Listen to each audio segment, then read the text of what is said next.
Imaginez ceci. À 31 ans, un accident vous prive de toute mobilité dans la moitié inférieure de votre corps.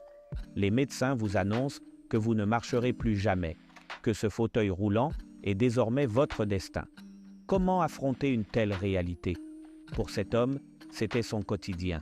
9 longues années sans aucune sensation, plongé dans la douleur et le désespoir.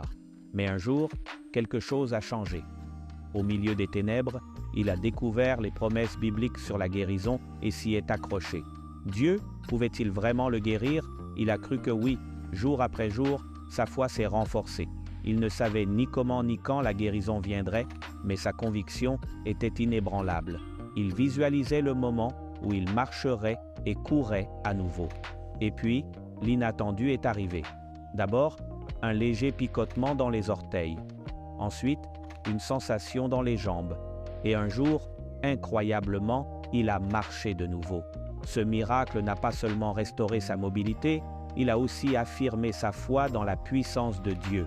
Un témoignage vivant que la foi et l'espérance peuvent transformer même les situations les plus désespérées.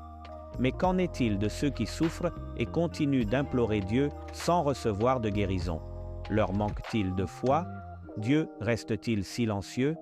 La vérité est que, dans sa sagesse, Dieu semble parfois se taire. Nous ne comprendrons peut-être pas toujours le pourquoi, mais une chose est certaine.